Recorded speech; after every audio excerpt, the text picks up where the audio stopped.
As the final rays of December flicker and die, a sinister silence settles over the world. We stand there, billions of solitary souls, huddling before glowing screens or enduring the bone-chilling cold of paved squares. An invisible clock is ticking, dragging humanity into a state of limbo where the past has turned to ash and the future remains a nameless abyss. Why do we hold our breath? Why do we count down the final seconds of our current existence as if it were a desperate escape? New Year's Eve isn't just a change of digits on a calendar. It is an ancient ritual, a psychological compulsion, and a mechanism of power forged through the millennia by empires, popes, and the machinery of commerce. Step into the shadows of the midnight archives, where the truth of this threshold waits to be unraveled. Every year on December 31st, something bizarre and paradoxical unfolds on a global scale. Millions abandon the warmth of their hearths to stand frozen in public spaces, eyes locked onto a glowing orb as it slowly descends. At one specific moment, when the clock hand strikes the peak of the transition, they scream out the countdown, embrace total strangers, and weep. They drink the same carbonated liquid from narrow flutes, designed to let the bubbles sting the tongue, and they sing a hymn in a language most of them don't even understand. Then come the vows, solemn promises whispered in the darkness of the new moment. This year will be different. They promise to exercise, to save money, to find love, or to shed their vices. But in the quiet corners of their minds, deep within their honest selves, they know these promises are almost certainly doomed to shatter within weeks. And then, as the clock strikes 12 a.m., the cold reality reveals itself. Nothing happens. The world spins at the same speed. The stars don't shift. The laws of physics do not reset. The problems that existed at 11:59 p.m. remain untouched. You are still the same person. Nothing, absolutely nothing has changed. If you describe this ritual to an extraterrestrial being, they would be utterly baffled. Why do we believe the tyrannical tick of a timekeeping machine can transform our lives? New Year's Eve is perhaps the most philosophically absurd holiday humanity has ever invented. We celebrate the passage of time at a moment that holds zero significance in terms of astronomy, agriculture, or nature. January 1st is neither the winter solstice nor the spring equinox. It doesn't mark the start of a harvest cycle or the end of a season. It's just an arbitrary day, sitting about 10 days away from the solstice, close enough to seem important, but far enough to be entirely random. This day was chosen by dictators, imposed by conquest, and sustained by a collective agreement. We have built a massive apparatus of meaning around it. New beginnings, hope, and change. We convince ourselves that stepping across this virtual threshold will transform us, that the person we are on December 31st and the one on January 1st can be two distinct entities. This absurdity isn't an accident. It's a shroud for a deeper truth about how we face the phantom of time. To understand why we are trapped in this loop, we must look past the glare of LED lights and champagne to see the ghosts truly moving the clock hands. The change we crave isn't a miracle in itself. It's a seductive psychological illusion, a specter of change that haunts the human mind every time the old year fades. Every time we watch the countdown, we aren't just seeing time, we are seeing our own fear of mortality projected onto those glowing numbers. This absurdity, however strange, serves a deep soul need, the need to believe we always have a chance to start over, even when reality screams otherwise. This leads us to a more vital realization about the nature of the new beginnings we worship. Yet, behind this illusion of change lies a deeper psychological phantom, a mechanism that makes us believe in thresholds that don't actually exist. The silence of 12 a.m. is more than just an absence of sound. It is a haunting, hollow realization. In that singular moment, the illusion of a new self begins to fracture before it can even take shape. Psychologists offer a sterile label for this phenomenon, the fresh start effect. They explain that temporal landmarks like the new year, a birthday, or even the start of a fresh week create a psychological distance from our past selves. We feel a vague, almost indescribable sensation that the person who failed, the one who was lazy, or the one who was broken yesterday, is no longer the one standing here now, bathed in the glow of a new beginning. This is the machinery of a psychological phantom. We project an idealized version of ourselves onto the future, believing that the veil separating 2 years has the power to wash away our internal rot. This surge of euphoria can provide real momentum. It drives us to launch new projects, forge new habits, and make commitments we wouldn't dare whisper on a mundane Tuesday afternoon. But the shadow of this fresh start possesses a far darker side than we care to admit. The very mechanism that compels us to begin also grants us a covert license to fail. If we stumble in the third week of January, the mind immediately begins to whisper of the next milestone next Monday, next month, or even next year. The temporal landmark ceases to be a launch pad for change, and instead becomes the perfect excuse for eternal procrastination. The arbitrary nature of January 1st actually works to sabotage our most disciplined efforts. Real change, the kind that takes root in the marrow of a human being, demands constant, grueling adjustment and the will to walk through repeated failures. Meanwhile, the New Year's mindset lures us into all-or-nothing thinking. Once the vow is broken, we tend to let go of the rope entirely, waiting for the next turn of the calendar's wheel to try again. Deep beneath the wreckage of failed resolutions lies an ideology that is quietly pulling the strings of this ritual. The tradition of New Year's resolutions has silently encoded a ruthless message about human worth. You are never enough. You are a project to be fixed, a machine to be optimized, an asset to be endlessly developed. This is the ultimate application of capitalist logic to the human soul. Just as an economy must always grow and never be satisfied with the present, we are forced to live in a state of permanent dissatisfaction with ourselves. Contentment is framed as complacency. Accepting yourself as you are is viewed as a failure to reach your potential. New Year's Eve, therefore, becomes a formal ceremony for acknowledging our own inadequacy. We list our defects and participate in a cultural moment that affirms our current existence is insufficient. This ritual keeps us hungry, always searching, and most importantly, always consuming to fill the void. However, before humans became obsessed with fixing the self, our ancestors looked to the heavens for a different kind of order. They didn't seek to optimize their lives. They sought to sync their souls with the pulse of the universe. Our modern obsession with cold, sterile numbers is merely a distorted inheritance from an era when time was a living thing, tied to the breath of the earth and the light of the stars. To see the contrast between the phantom of artificial starts and the true rhythms of nature, we must retreat thousands of years to a time when the earth was the only clock humanity ever knew. To understand why we have lost our way amidst the sterile numbers of the present, we must crawl back through the centuries to a time before humanity attempted to cage time within the glass cells of calculation. In those days, time was not a sequence of soulless, linear ticks. It was a living entity, breathing in rhythm with the soil, the oceans, and the stars. For our ancestors, the birth of a year was never an arbitrary moment decreed by bureaucrats in windowless rooms. It had to be a real event, a grand cosmic shift that a person could witness, feel, and lean upon for survival. Look back at the Nile Valley 4,000 years ago. For the ancient Egyptians, the new year didn't begin with a calendar page. It began with the rise of the dog star Sirius in the eastern sky, just before the dawn. This was no mere astronomical curiosity. It was a signal of life and death. The moment that brilliant diamond pierced the night was the moment the Nile began to swell, carrying the precious black silt to quench the thirst of the cracked earth.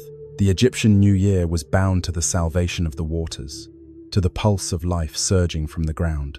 It was a ritual of beginning written by nature itself, where man was not the master, but a humble observer merging into the eternal flow of the planet.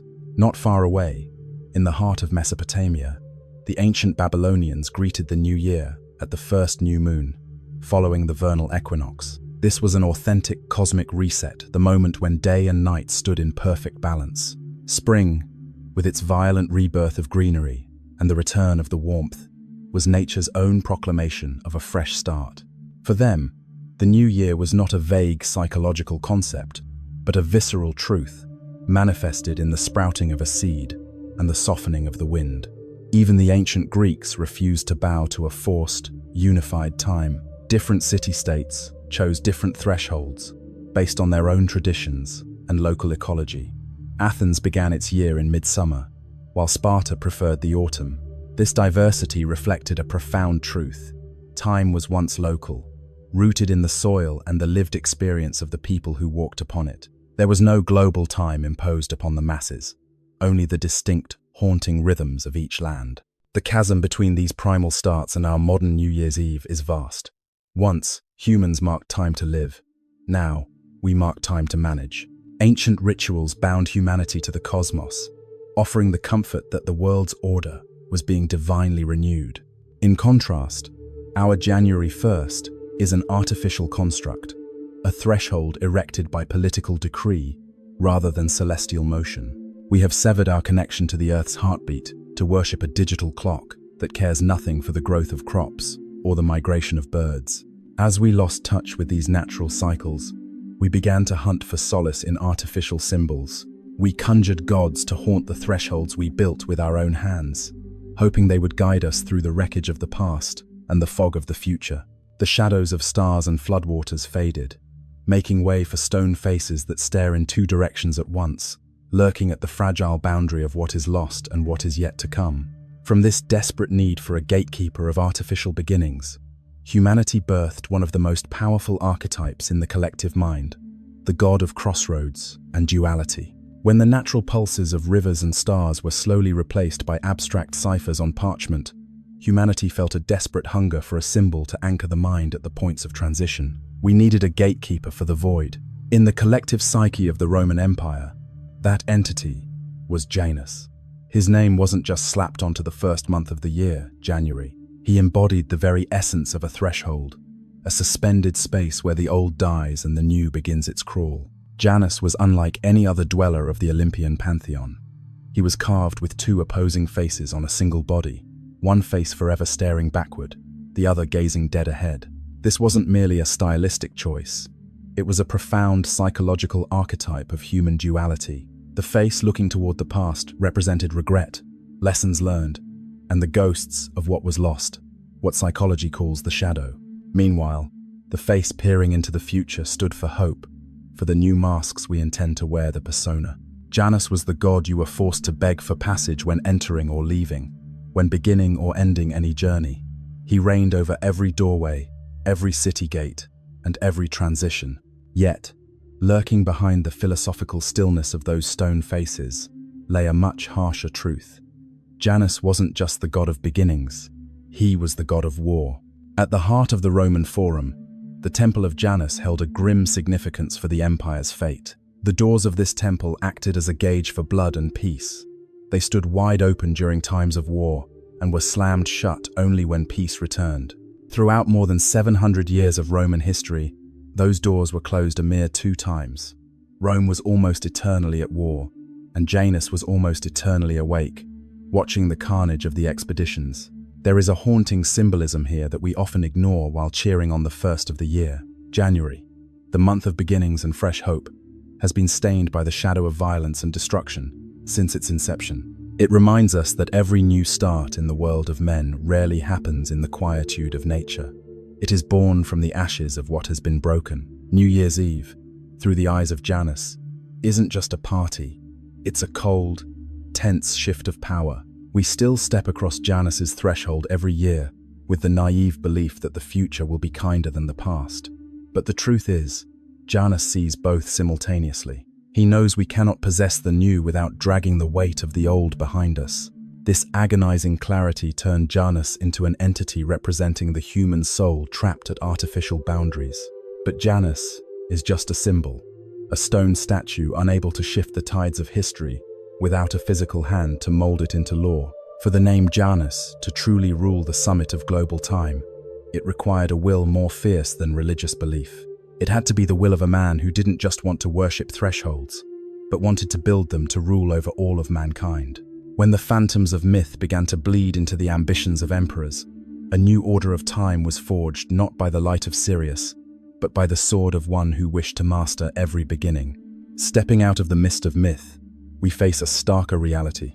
Time is not just a philosophical concept, it is a weapon of power. In the final centuries before the Common Era, the Roman calendar was a mangled wreck of inaccuracy and manipulation.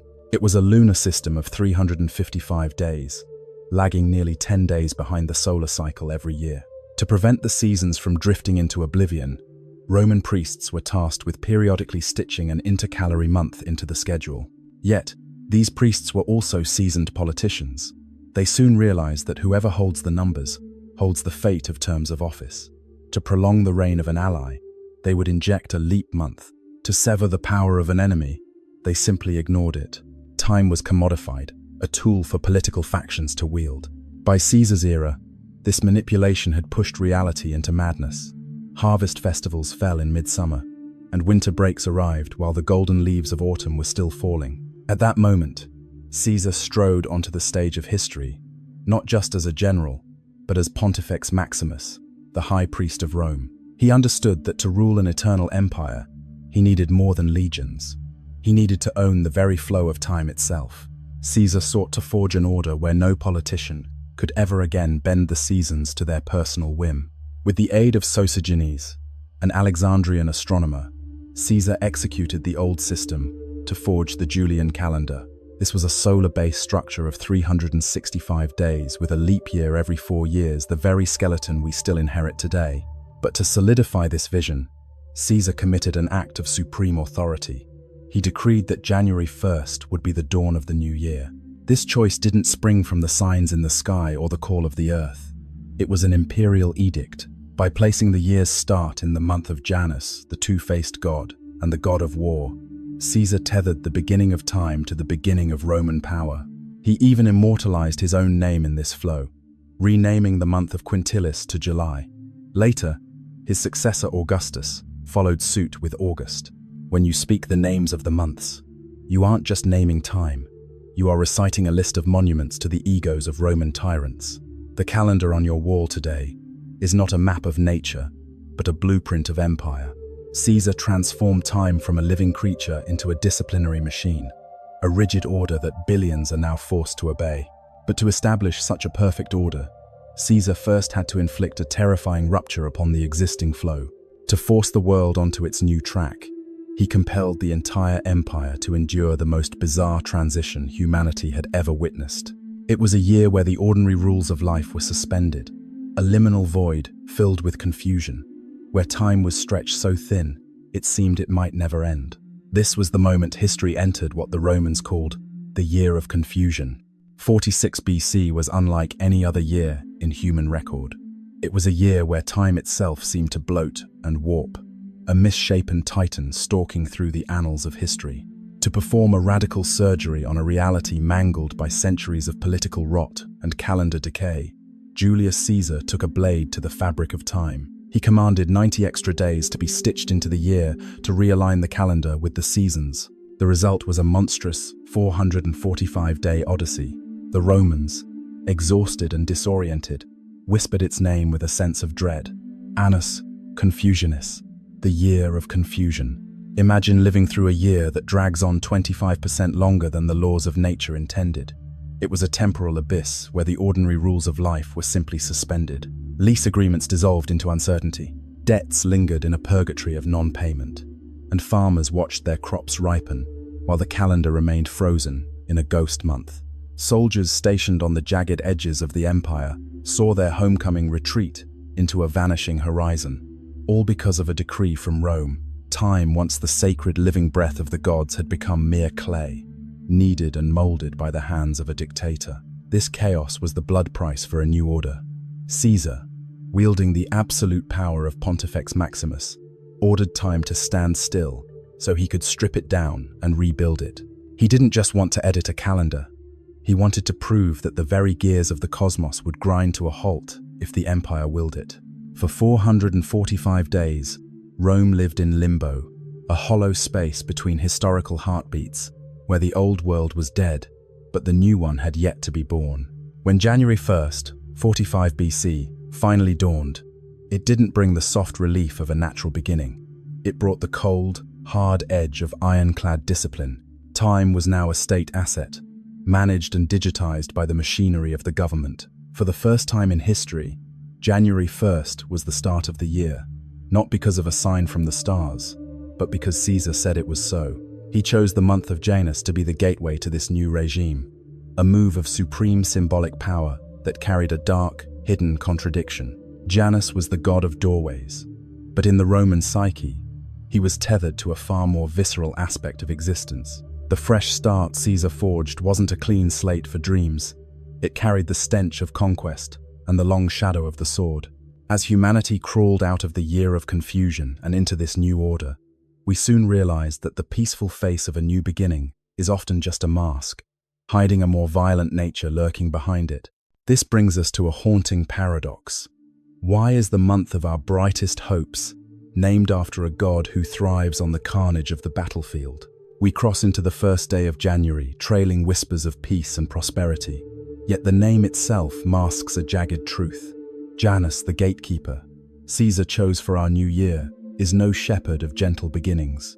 In the Roman mind, he was a god of war, a cold presence haunting the empire's most crimson battlefields. The most visceral proof of this bloodlust stands in the Roman Forum, the Temple of Janus. Its heavy gates bore a spiritual weight flung wide when Rome bled in conflict, and slammed shut only when true peace blanketed the land. But the chronicles tell a darker tale. In over 7 centuries of kingdom and republic, those doors were sealed a mere twice. Rome was a beast, eternally hungry for expansion. Janus remained wide awake, his stone eyes unblinking as they watched distant slaughters. Here lies the agonizing paradox. New Year's Day, from the very moment of its birth, has been stained by the shadow of violence and dominion. When we utter the word January, we are summoning an entity bound to blades that were never truly sheathed. This is no historical accident. It is the empire's definition of time. To them, time was conquest, and the start of a year was always anchored to the iron will of those who craved to own the world. The Julian calendar itself is no mere astronomical chart. It is a monument to the bloated egos of kings. After Caesar claimed the month of Quintilis as July for himself, his successor, Augustus, carved his own name into the following month. When you speak these names, you are reciting the litany of tyrants who sought to live forever by seizing the pulse of humanity. The calendar on your wall, which you believe to be natural, is actually a blueprint of ambition designed to prove that imperial power was more blinding than the sun itself. January 1st, then, is no gift of creation. It is a political decree so total that we have forgotten it was once an imposition. We perform this ritual out of mindless habit, never realizing we are stepping over a threshold built from the edicts of the strong and the shadows of wars that never ended. This system of time was forged so well it stood for millennia, yet even it could not outrun its own decay. Not even the greatest empire could fully chain the stars. And over the centuries, the Julian calendar began to slip from the sun's orbit. That tiny drift swelled into a black hole of time, forcing a new power to step out from the dark. This time, it was not a general with a sword, but a pope with a crucifix, a man who would perform a surgery on reality so profound that millions would believe their very lives had been stolen. The Roman Empire may have crumbled into the ashes of history, but its hunger to master time never truly flickered out. It merely shed its skin, shifting from the iron swords of tyrants to the gilded scepters of high priests. The Julian calendar, for all its grandeur, carried a fragile but merciless error.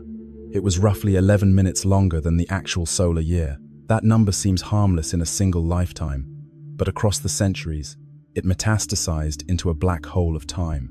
By the 1500s, the Julian calendar had drifted 10 days away from astronomical reality. For the Church, this was more than a technical glitch. It was a crisis of faith. Easter, the holiest day of the Christian calendar, was calculated based on the spring equinox. If the calendar was wrong, Easter was celebrated on the wrong day, meaning the entire system of communication with the divine was out of sync. In 1582, Pope Gregory XIII stepped forward to perform the most radical surgery ever inflicted upon human reality. He issued a papal bull to introduce a new system, the Gregorian calendar.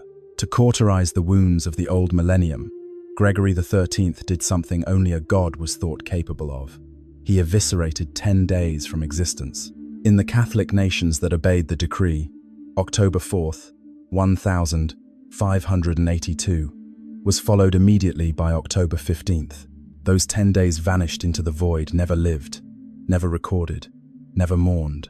This act sent a wave of primal terror through the collective psyche. People, gripped by their darkest superstitions, believed the government and the church had stolen a piece of their very lives. They feared they would die 10 days sooner, or that their lifespans had been truncated by a cold ink stroke on parchment. In England, a Protestant nation that defiantly refused to adopt the Popish calendar for another 170 years, riots eventually erupted under a haunting slogan, "Give us back our 11 days." But behind the metaphysical dread lay a ruthless reality of power and coin. The deletion of days was, in fact, a massive transfer of wealth hidden beneath the shroud of astronomical correction. Tenants were still forced to pay a full month's rent for a month that was 10 days shorter. Workers paid by the month received the same wages, even though their actual labor days had been slashed. Time, in the hands of the pontiffs, had become a razor-sharp financial instrument. Gregory XIII's correction was not just a reorganization of numbers. It was a declaration of absolute European authority over the world's order. It established a monolithic reality where every human breath had to submit to a single, centralized clock. As European powers began to stretch their tentacles across the oceans, they carried not just guns and Bibles, but this time trap to impose upon foreign lands. Dominion was no longer just about occupying soil. It was about forcing entire civilizations to abandon the rhythms of their ancestors, to enter the gears of an empire that never sleeps, where the hands of the clock began to tighten like shackles around the souls of the conquered. The New Year's Eve we celebrate today, therefore, carries the blood of these silent compulsions, where the ticking of the clock serves as the heartbeat of a new kind of order. As the ships of the great empires stretched their tentacles across the oceans, they carried a power more silent and ruthless than any gun or blade: the homogenization of time. These European powers didn't just occupy soil or harvest resources, they launched a psychic invasion into the very consciousness of indigenous peoples, by forcing the Gregorian calendar into every jagged corner of the planet. This wasn't a voluntary cultural exchange. It was a forced reality, where the rhythms of ancestors were eviscerated and replaced by sterile ciphers from the West. Before the colonizers set foot on their shores, the world was a symphony of distinct pulses, where every nation listened to the unique call of their own land and sky. The Maya had birthed one of the most precise temporal systems in human history, a colossal structure of math and stars. In China, the lunar cycles had been honed through the millennia to breathe in harmony with the harvests. Across India, Hindu calendars held complex astronomical secrets regarding the dance of the planets. But the colonial authorities gave these systems no room to breathe. They sought to erase them or mock them as primitive relics. Every official decree, every legal snare, and every commercial transaction within the colonial machine was bound to the conqueror's calendar. Indigenous time was slowly hunted into the shadows of privacy, branded as superstition or backward folklore. This dominion was so absolute that it severed the sacred cord between a people and the natural cycles of the earth they tread upon. Instead of birthing a new year when the blossoms screamed or the rivers swelled, they were forced to count down to a Roman date that held zero meaning for their soil. When you celebrate January 1st today, you are participating in a temporal system designed by a Roman tyrant, recalibrated by a medieval pope, and scattered across the globe by colonial violence. This day is not a universal truth or a cosmic necessity. It is a political choice that has become so ubiquitous, we've forgotten we ever had a choice at all. We have been locked into a uniform temporal cage, where every heartbeat of humanity must submit to the ticking of a single, central clock. This imposition forged an ironclad discipline, but deep within human instinct, the hunger to shatter time's grip still smolders. Even as empires tried to frame life within cold numbers, the human soul continued to hunt for cracks in the wall, to rebel, to scream, and to return to its primordial hysteria. It is this burning need to be liberated from the shackles of order that fed the most ancient rituals, where every law was inverted and every boundary dissolved into the winter's dark. When the tyranny of the clock hands becomes too suffocating, the human soul inevitably hunts for a way to explode. In the ancient world, the grip of law and caste didn't just slowly fade. It was violently shattered during a period known as Saturnalia. This was the festival honoring Saturn, the god of agriculture and time, spanning from December 17th to the 23rd. But make no mistake, this was no serene holiday. Saturnalia was an organized mutiny, a singular moment when every shackle of Roman society was cast into the abyss. During these days, the machinery of the state ground to a halt. Courts were padlocked, schools were emptied, and the execution of any punishment for sin was suspended. A spirit of controlled hysteria blanketed the streets of the empire. The most jarring and grotesque spectacle was the total inversion of social order. Masters served meals to their slaves. Beings once regarded as mere property now sat at the banquet table, feasting on the subservience of those who ruled them. Gambling, ordinarily a forbidden vice, was flaunted in the open. Laughter, rhythmic screaming, and unbridled debauchery reigned in every shadowed corner. The Romans draped their homes in evergreen boughs, lit flickering tapers, and exchanged small tokens from clay figurines to wax candles. They drank until they could no longer stand, danced in bizarre costumes, and donned animal masks to erase their individual identities. This was the hour the shadow archetype within every human was granted permission to rise. Society understood that to maintain iron discipline throughout the rest of the year, humanity needed a pressure valve for its primal instincts and suppressed miseries. Saturnalia was not a lack of order. It was a ritual sacrifice of order to the darkness, in exchange for the soul's survival. But Saturnalia did not stop at the borders of ancient Rome. It bled the seeds of hysteria deep into the marrow of future generations. The rituals of gift-giving, the use of greenery, and the spirit of excess became an inseparable part of the holiday DNA we recognize today. Humans required this release as a biological necessity to survive the longest, coldest nights of winter, when death and famine lurked just outside the threshold. The scream of Saturnalia echoed through the centuries, standing as a direct challenge to any power that sought to govern human joy. When a new empire rose armed with rigid dogmas of holiness and abstinence, it quickly realized it was staring into the eyes of a beast that could not be slain. The cross-bearing clergy gazed upon the crowds dancing frantically behind animal masks and felt an absolute bone-deep terror. They understood that to conquer this pagan darkness, rhetoric alone would fail. A war for the human soul broke out at the threshold of the new year, where sacred dogmas clawed at the obscene laughter of the past. This resistance of faith against carnal instinct forged a tense chapter of history, where the sacred attempted to drape itself over the profane.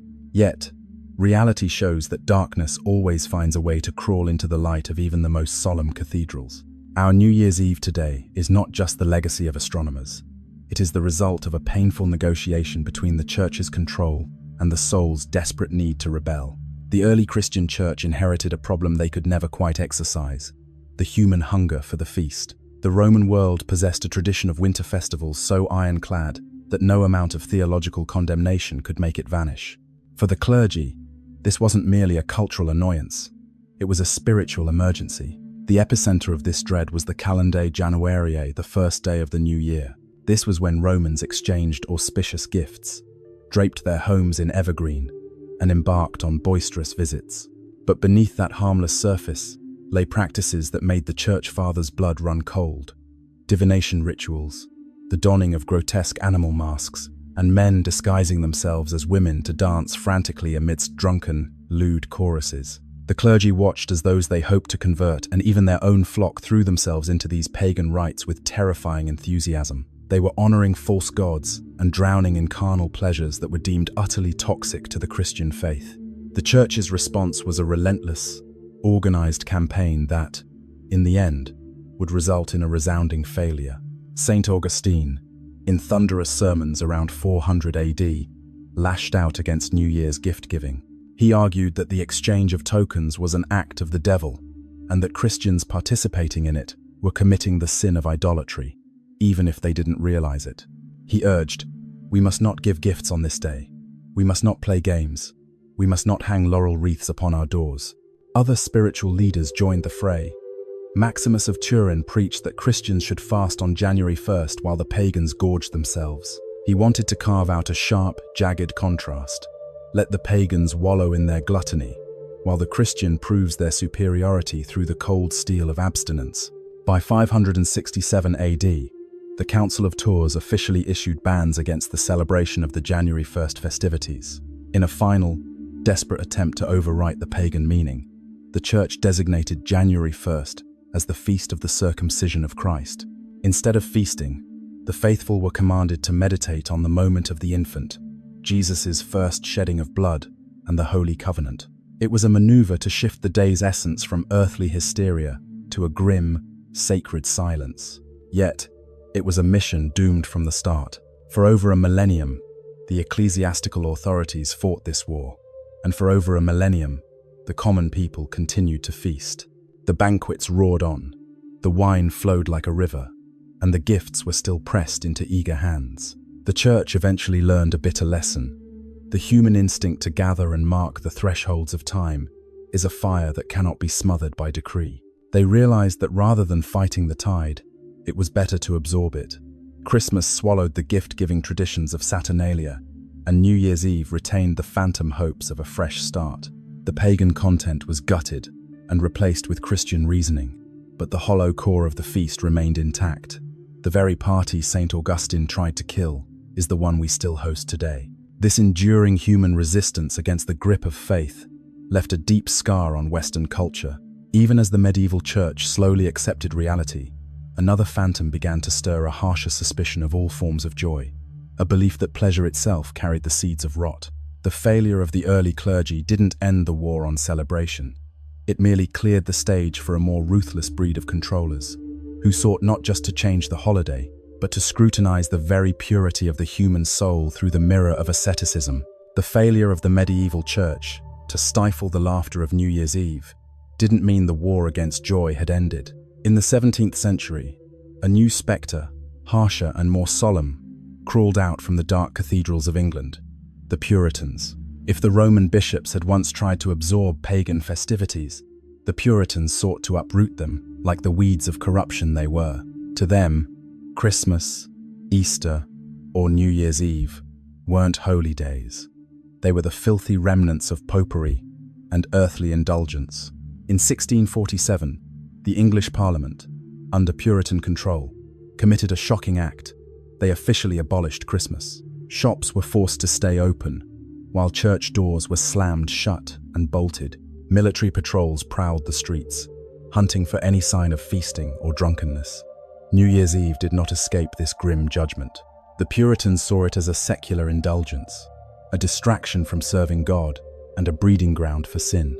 When these settlers carried their faith to the new lands of North America, they injected a deep, festering suspicion of joy into the soul of American culture. Throughout the 19th century in New England, New Year's Eve was not a night to raise a glass. It was a night to face the mirror. It was a sober, introspective occasion where every individual was forced to conduct a spiritual inventory of their own moral decay. Imagine the faithful sitting alone by the flicker of a dying candle, scratching into their journals, their failures, their moments of weakness, and the sins of the year gone by. They weren't looking for a celebration, they were hunting for a verdict.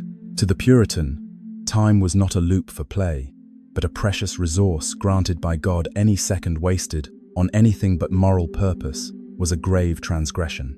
This legacy haunts us to this very day. There is an undertow in modern thinking that views joy with suspicion and considers festivity to be frivolous. Even when standing in the center of a roaring New Year's party, a part of us still feels the cold touch of guilt. A quiet voice whispers that we should be doing something more productive, more serious, or more worthy. We celebrate in spite of this inheritance, but that very guilt gives our joy the bitter aftertaste of a compulsion. This ruthless self-interrogation laid the foundation for one of the most common rituals of the modern world, the New Year's resolution. However, as time bled on, the object of the judgment shifted. We no longer scour the soul for God's salvation. We scour the self for our own perfection. The journey from vows made at a holy altar to promises whispered to a bathroom mirror was a painful evolution where ancient covenants with the divine began to morph into the shackles of never-ending self-improvement. This shift wasn't a sudden break, but a silent migration of archetypes, as humanity began to believe they could mold their own destiny without a God's hand. Your New Year's Eve today is, therefore, a mirror reflecting the obsession with perfection we inherited from our most ascetic ancestors. The ritual of the New Year's resolution is no digital age invention. It is an ancient echo that has rattled through the human psyche for at least 4,000 years. Yet, the essence of these promises has undergone a grotesque transformation, from sacred covenants with the cosmos to solitary projects of personal optimization. To understand this rupture, we must crawl back to the flickering altars of ancient Babylon during the 12-day Akitu festival. There, resolutions were not personal goals about shedding weight or mastering a new craft. Instead, they were religious and social imperatives of life and death. The people promised to return borrowed tools to their neighbors. They committed to settling old debts and vowed to repair the communal damage they had inflicted over the past year. The ancient logic was theological and self-interested in a far different way. The gods were watching. New Year's Eve was a night of divine judgment, when supreme entities decided the fate of individuals and entire nations for the year to come. Making and keeping a vow was a way to hunt for grace from the heavens, to step into the new year with a conscience scrubbed clean before the celestial court. It was a covenant between man and the divine, a desperate effort to maintain the order of the world. The Romans maintained similar traditions before the two-faced Janus. Their oaths were public, political, and civic. Officials pledged to protect the law, soldiers renewed their loyalty to the empire, and citizens committed themselves to the welfare of the state. Even in the Middle Ages, knights performed the vow of the peacock at the end of the Christmas season. They placed their hands upon symbols of immortality and integrity to recommit to the values of chivalry.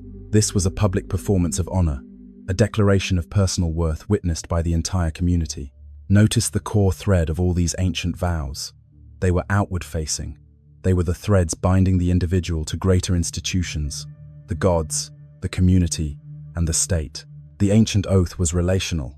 It defined you through how you treated the world around you. But our New Year's resolutions today, promises to diet, hit the gym, or be more productive, are a different breed of beast entirely. They are private instead of public, psychological instead of social, and focused on the self rather than the collective. This shift marks the moment humanity stopped trying to appease the gods and began the grueling journey of optimizing the self. We have transformed sacred covenants into personal action plans and traded the religious altar for the bathroom scale. The center of gravity for a new beginning has migrated from the cosmos into the deep interior, exerting an unprecedented pressure on the soul. When we no longer promise the gods, we begin to promise an ideal version of ourselves, a phantom that never knows satisfaction. It is this change in focus that paved the way for a new kind of power to seize the throne. When vows are no longer a communal bond but a solitary war of each individual against themselves, we become vulnerable to those who promise salvation through consumption.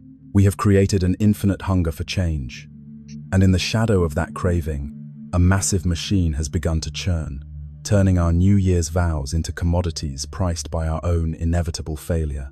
This failure isn't a bug in the system. It is the fuel for an engine of perpetual growth, where your hope for a better version of yourself is the most expensive item for sale. Your New Year's Eve today is, therefore, a ritual where we voluntarily sacrifice our self-esteem to a machine that only exists because we never feel like we are enough. We like to think of New Year's resolutions as pure expressions of self-respect, but in reality, they are the fuel for a gargantuan industrial engine. The self-improvement industry in the United States is an empire valued at over $70 billion a year. It doesn't just sell you books or gym memberships. It sells you the most expensive commodity in existence, the hope of salvation. January is the Super Bowl for this industry. This is when gyms explode with new sign-ups, diet programs launch their most aggressive predatory ad campaigns, and self-help books claw their way to the top of the charts. The message is always the same. This year will be different. You will succeed. This time, you will finally become the person you've always craved to be. But here is the cruel truth lurking behind that polished veneer. The entire machine is parasitic. It depends on your failure. Studies consistently show that roughly 80 to 90% of New Year's resolutions will shatter. Most people surrender by mid-February. Gyms understand this perfectly. They intentionally oversell their capacity, knowing full well that the majority of new members will stop showing up after just a few weeks. If everyone actually achieved their goals and maintained permanent change, this industry would collapse overnight. It survives on the failure-return loop on the backs of those who fail this year, only to buy back into the hope again next year. The psychological trigger behind this is the fresh start effect. Landmarks like January 1st create a virtual wall between our current selves and the version of us that failed in the past. It provides a temporary burst of momentum, but it also grants us a covert license to procrastinate. When we inevitably stumble, we tend to let go of the rope entirely, and wait for the next fresh start next Monday, next month, or next year. This ritual doesn't actually facilitate change. It traps us in a loop of permanent dissatisfaction. This is the ultimate application of capitalist logic to the human soul. Just as an economy must grow indefinitely and never be satisfied, you are forced to view yourself as a project, to be optimized, an asset, to be endlessly developed. Being satisfied with who you are is framed as a failure, a state of stagnation. New Year's Eve is the moment we formally admit our inadequacy and commit to paying a price to fix it. We are participating in a cycle of consuming hope, where every resolution is a commercial transaction disguised as personal growth. And as millions of solitary individuals struggle with their private promises, society demands a visual altar to materialize this collective belief.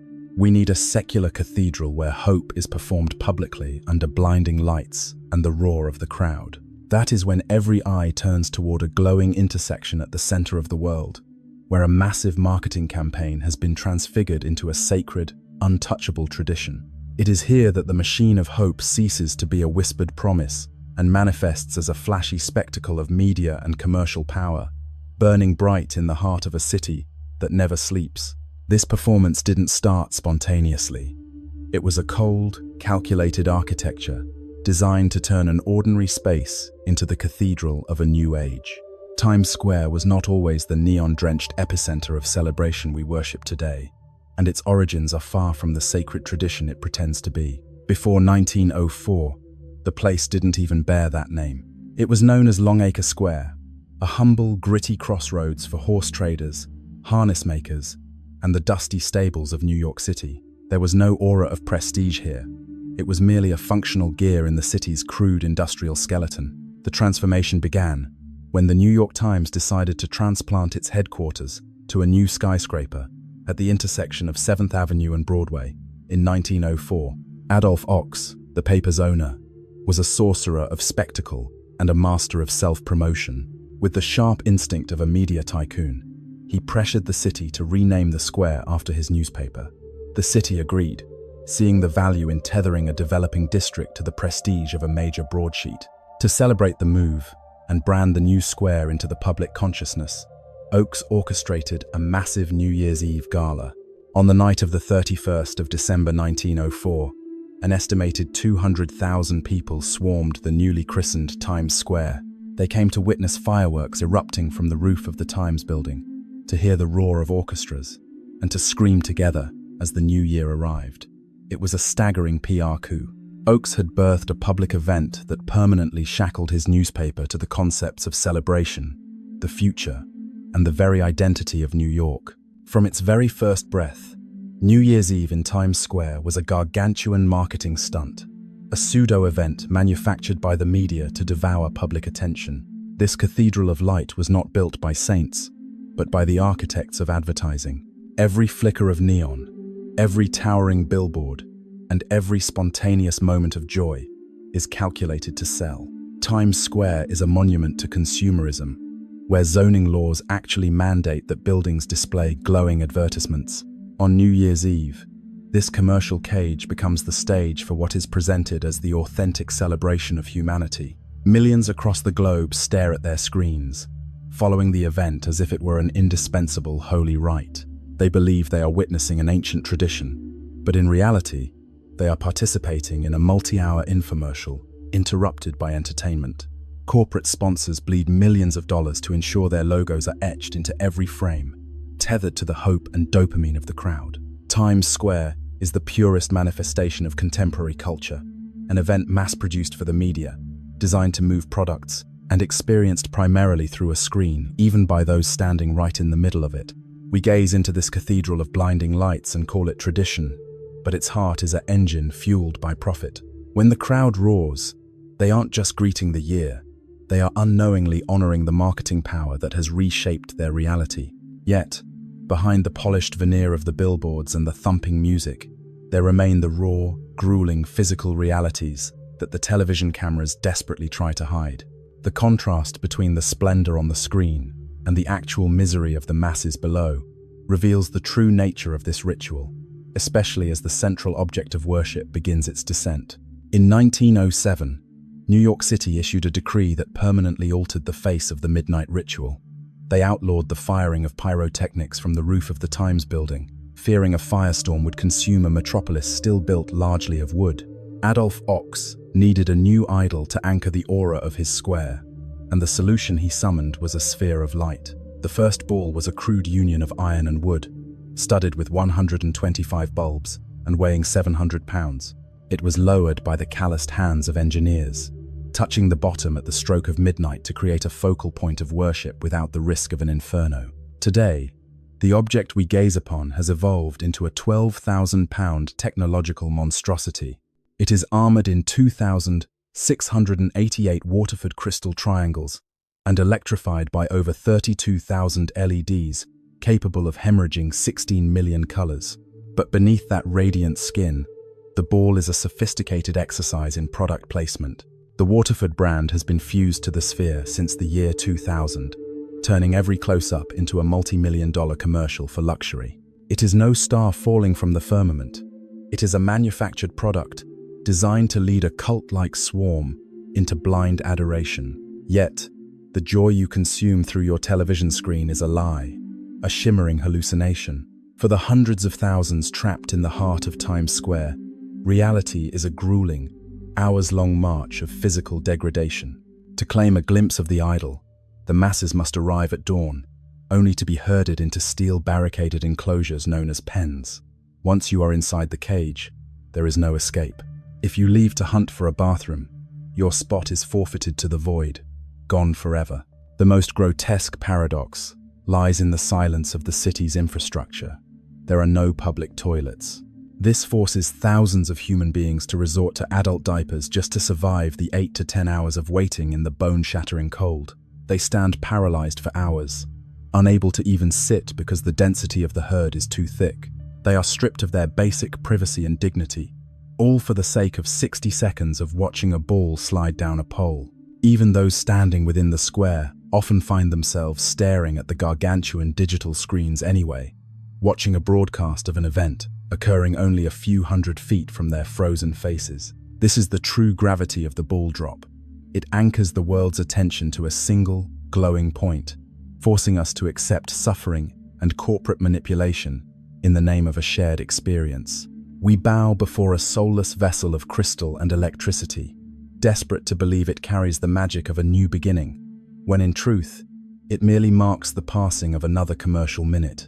And when the sphere finally hits its mark, when the light explodes and the screams drown out the freezing wind, an ancient melody rises to fill the hollow ache of the moment. We sing of lost memories and friends who have drifted into the mist, never realizing that even those mournful lyrics have been ground into the gears of a collective emotional machine. That melody, much like the crystal ball, carries a history of fractures, a jagged line between truth and the myth we rarely stop to hear. As the crystal ball hits its mark and the screams explode, a familiar melody begins to rise, snaking through the crowd and draping a fog of nostalgia over the space. It is Auld Lang Syne. Billions across the planet clasp hands, swaying to the rhythm and mouthing lyrics they don't truly understand. We treat it as a hymn of new beginnings, but in reality, this song carries a silent tragedy of decay and the agony of time. Most believe Robert Burns, Scotland's national poet, wrote this in 1788, but the truth is more tangled. Burns didn't just compose it, he was a collector of old souls songs. He transcribed the melody from the voice of an old man, a song passed down orally, never before stained by ink. Auld Lang Syne represents something older than text, a primal echo of the most basic human experience, the pain of watching time wither and old friends drift into the mist. The phrase Auld Lang Syne roughly translates to long, long ago, or days gone by. The song opens with a haunting question: should old acquaintance be forgot and never brought to mind? It offers no optimistic answer. Instead, it resurrects pristine images of childhood. Two friends running on a hillside, picking wild daisies, or wading through streams from dawn till dusk. But those days are dead. Those friends are now weary and broken by the miles of life, and the roaring oceans of time have swelled between them. This is not a song of hope. It is a funeral march for loss, the loss of youth, of innocence, and of connection. When the song begs us to take a cup of kindness yet, it isn't a cheerful toast. It is a desperate act of compensation. We cannot salvage the past. We can only raise a glass to acknowledge that it is gone forever. Its global dominance didn't spring from its depth, but from an aesthetic choice by Guy Lombardo, a Canadian bandleader. On New Year's Eve, 1929, Lombardo played it over the radio, forging an automatic, unbreakable link in the public psyche between the music and the stroke of midnight.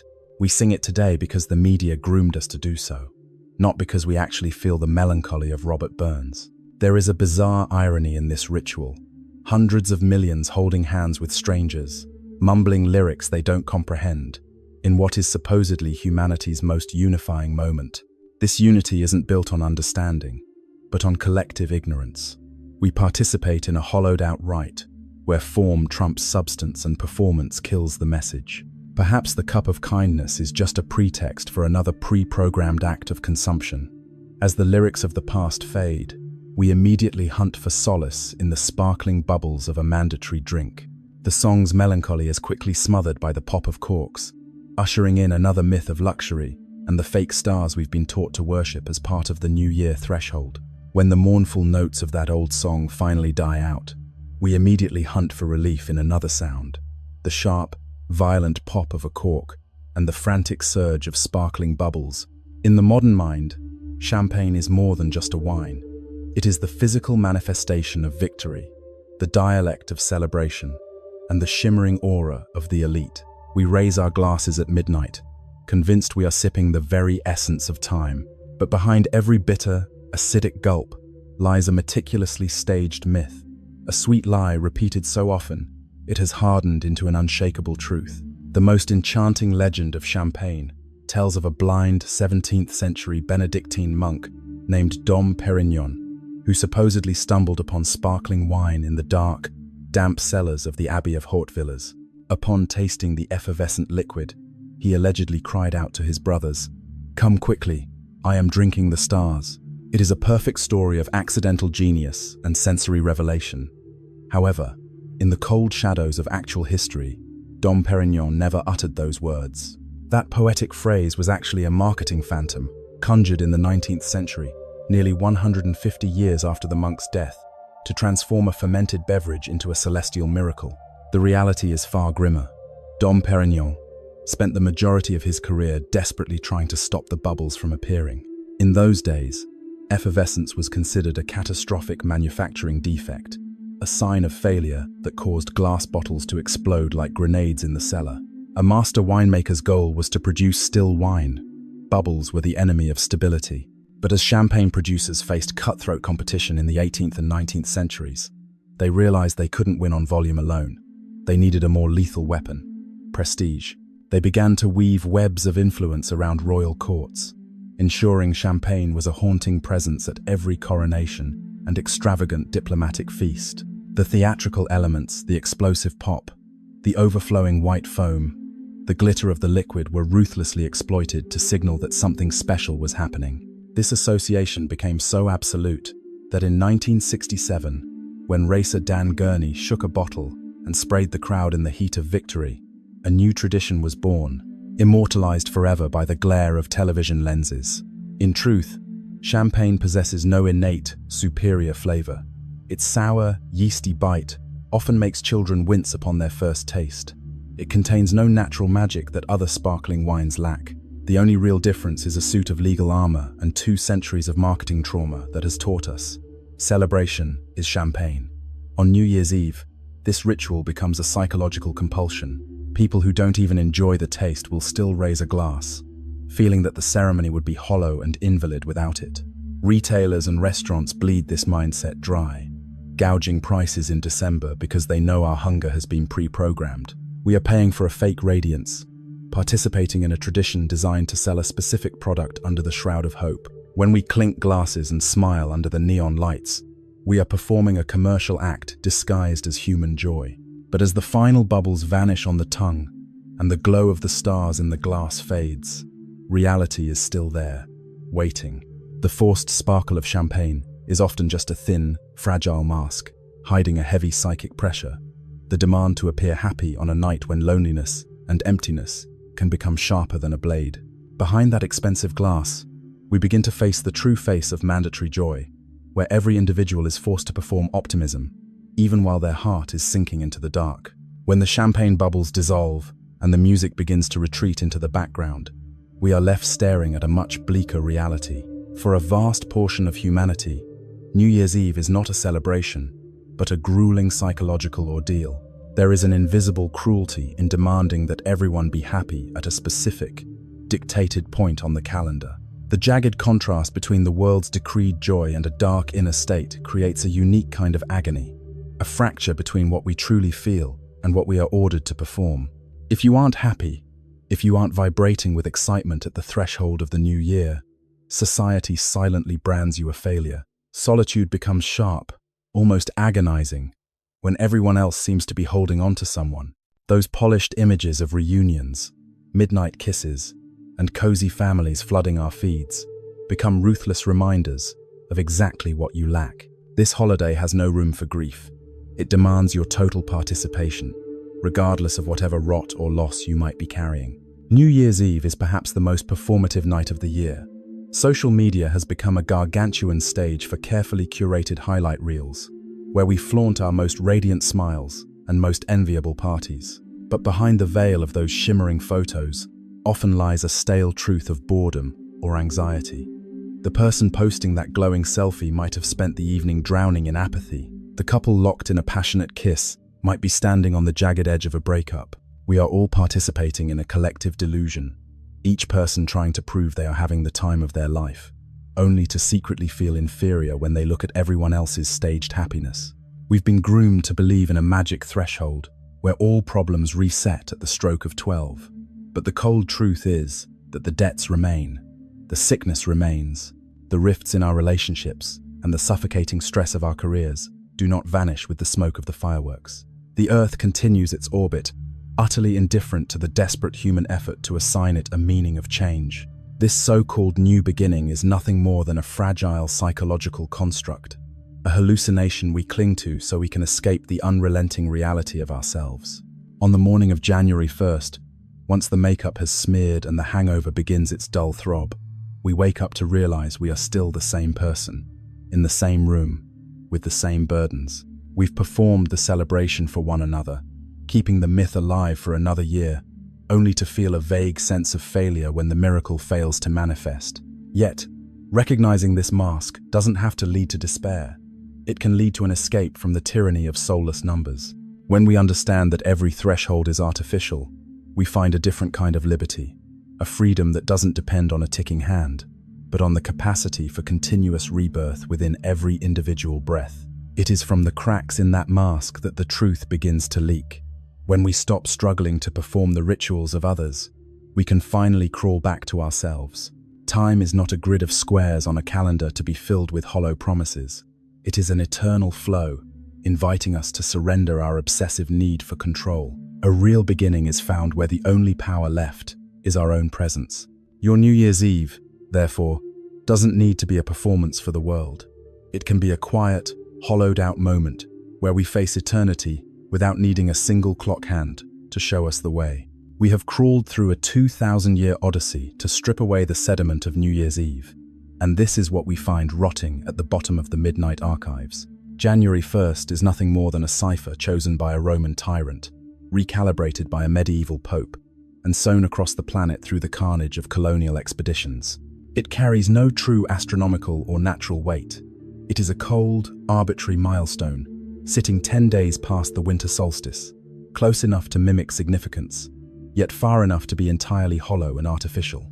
The ritual you perform tonight was once screamed against by Christian leaders for a millennium, branded as a sin of pagan indulgence. But they failed, for the human hunger to feast in the heart of winter's dark is more primal than any dogma.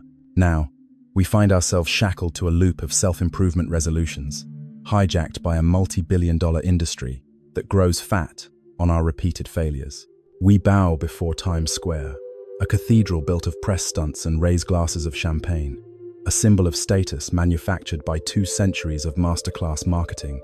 Yet, seeing these gears move within the machine, does not have to result in the death of your faith. On the contrary, this clarity grants you a lethal power, the power of choice. When you realize that every meaning in this world is a human construct, you are no longer forced to participate in these rites out of a blind, herd-like instinct. You can choose to celebrate, but it can be a conscious celebration, a feast held with a full understanding of the strings being pulled behind the curtain. The change you crave doesn't have to wait for the strike of midnight, nor does it depend on the ticking of a clock. In truth, the winter solstice has already passed. The days are already beginning their slow, inevitable stretch back toward the light. There is a real rhythm to nature unfolding out there. Whether the calendar recognizes it or not, you can reflect without making hollow promises. You can look back at the year with gratitude and regret, without turning your soul into a checklist for self-punishment or optimization. The ideology of constant improvement wants to convince you that you are insufficient, but perhaps you are doing far better than they want you to believe. At the moment of midnight, when the world holds its breath, the universe will continue its trajectory in absolute silence, chillingly indifferent to our schedules. The stars will burn on, oblivious to the screams of the crowd or the descent of a crystal ball. But it is within that very cosmic indifference that human beauty is revealed. We are the creatures who forge meaning out of the void. We take an arbitrary moment and invest it with all our hope, our love, and our desperate need for connection. The bond between those counting down with you is real. The breath moving through your lungs right now is real. A new beginning is not delivered by a page on a calendar. It arrives the exact moment you decide to begin. Whether it is January 1st, July 15th, or a random Tuesday afternoon, the power of rebirth remains coiled within you, immune to the decrees of empires or the traps of commerce. So, as the shadows deepen and the old year rots away, allow yourself to simply exist in your most authentic form. Do not hunt for salvation at the stroke of 12. Find your change whenever you are ready to take the next step. Time is a shoreless river, and we are the navigators sketching our own charts. Perhaps the ultimate truth is not how far we have traveled, but whether we realize that our hand is the one on the tiller. The ticking of the clock will eventually fade into white noise, but the light of awakening will remain. May your next journey be more than just a repetition of numbers, but a peaceful return to your own soul.